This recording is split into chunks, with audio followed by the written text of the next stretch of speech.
আসসালামু আলাইকুম সবাইকে। কেমন আছেন? আশা করি সবাই অনেক ভালো আছেন। আমি উর্মি নতুন আরেকটি ব্লগ নিয়ে আপনাদের সামনে চলে এসেছি। আজকের ব্লগটা শুরু করেছি নার্সারি থেকে। তো এই বছরের প্রথম নার্সারিতে আসলাম। আর এই ব্লগটা কিন্তু আগের করা ছিল, মানে দিব করে দেয়া হচ্ছিল না। আমার তো একটাই প্রবলেম, মানে ব্লগ করা হয় ঠিকই, কিন্তু মানে দেয়া হয় না ভয়েস ওভার দিয়ে, এই আর কি। তো বাচ্চাদেরকে যেহেতু বাসায় রেখে এসেছি, আর একটু কম সময়ের জন্যই আর কি দেখে চলে যাব এরকম একটা প্ল্যান নিয়ে এসেছিলাম আর কি, কে কী আছে দেখার জন্য। তো এসে একদম তো আর খালি হাতে যাওয়া যায় না। তো আমি এখান থেকে কয়েকটা টমেটোর চারা, তারপর বেগুন, শসা এগুলো নিয়ে নিয়েছি। আসলে দেখতে কিন্তু অনেক ভাল লাগে নার্সারিতে আসার পর, মানে কি বলবো, মনে হয় যে সব কিছু নিয়ে যাই। আর যখন মানে আসছিলাম আর কি ভেতরটাতে, তখন দেখলাম যে ফ্লাওয়ারের গাছগুলো এত ভালো লাগছিল, মনে হচ্ছিল যে যা আছে মানে যতটুকু পারি নিয়ে যাই এরকম মনে হচ্ছিল। তো আজকে দেখে গেলাম, যেহেতু কম সময়ের জন্য, তো আরেকদিন আসবো ইনশাল্লাহ টাইম নিয়ে।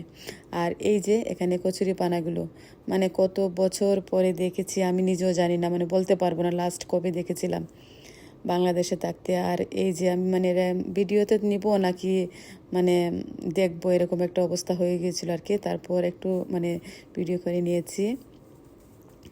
আর পুরো 4-5টা ভেজিটেবল এরিয়াতে ঘুরে ঘুরে দেখছিলাম 150 চারা পাই কিনা।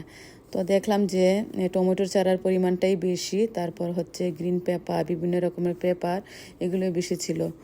150 চারা কিন্তু আমরা এখানে পাই নাই। তো আর ভাল লাগছিল দেখতে, গ্রিন ছিল চতুর্দিকে, মানে দেখতে কিন্তু ভালো লাগছিল। আসলে নার্সারিতে শুধু যে কেনার জন্য আসা, দেখতে কিন্তু ভালো লাগে। আর এখানকার মানুষজন তো আল্লাহ কি বলবো, মানে এত পাগল নার্সারিতে, মানে খুব বেশি মানে ভিড় জমায় সামার চলে আসলে। তো ছোট্ট করে একটুখানি রেকর্ড করে নিয়েছিলাম। আর এই যে এখানে হচ্ছে শসার চারা নিয়ে নিয়েছি কয়েকটা, একটু বেশি করে নিয়েছি, যদি না ঠান্ডায় আবার মারা যায় এরকম আর কি। কারণ ঠান্ডার সময় বাইরে গাছগুলো কিন্তু দেখা যায় যে একটু রৌদ্র উঠলে গাছগুলো টিকে যায়, আবার একটু ঠান্ডা হলেই সামান্য ঠান্ডাতেই মানে গাছগুলো মরে যায় আর কি। আর ফ্লাওয়ার গাছগুলো দেখছিলাম, মনে হচ্ছিল যে নিয়ে যাই, আমি আগে বলেছি। তো দেখে গেলাম আজকে, আর দিন টাইম করে আসবো, বাচ্চাদেরকে স্কুলে দিয়ে তারপর টাইম করে আসবো। আজকে তো বাসায় রেখে এসেছি, একটা টান পড়ে গেছে, মানে কখন জানি চলে যাই আর কি। এই তো বাসায় এসে তারপর বিকেলবেলার জন্য একটু চা বসিয়ে দিয়েছি, আর এখানে একটু ভাজাভাজি করে নিচ্ছি। আসলে বিকেলে একটা নাস্তা না হলে তো নাই হয়, হালকা পাতলা যাই হোক একটা নাস্তা হয়তো হবে।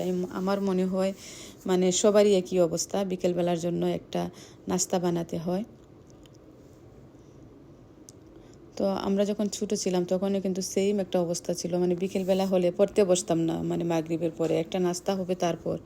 তো এই দেখা যায় যে আমার বাসায়ও সেম আমি এই জিনিসটাই আর কি করি। তো রাতের খাবারের জন্য একটু করে রান্না করে নিচ্ছি। তো দুপুরবেলা যেগুলো আসলে রান্না করি, তো এগুলো দেখা যায় যে রাতে খেতে চায় না, রাতের জন্য আলাদা করে আরেকটা রান্না করতে হয় আর কি। তো এখানে আমি খুব সিম্পল করে একটা চিকেন কারি রান্না করে নিচ্ছি, আর একটু করে সাদা পোলাও রান্না করে নেব। তো রুটি না হয়, বার্গার না হয়, পোলাও, বিরিয়ানি এসবই আর কি হালকা করে একটু মানে কম করে রান্না করে নিই, যাতে করে খেয়ে আবার শেষ হয়ে যায়। তো আজকে রান্না করে নিচ্ছি একটু সাদা পোলাও আর একটু চিকেন কারি।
আমার রান্না প্রায় শেষ, ওইদিকে পোলাওটা কিন্তু রান্না হয়ে গিয়েছে।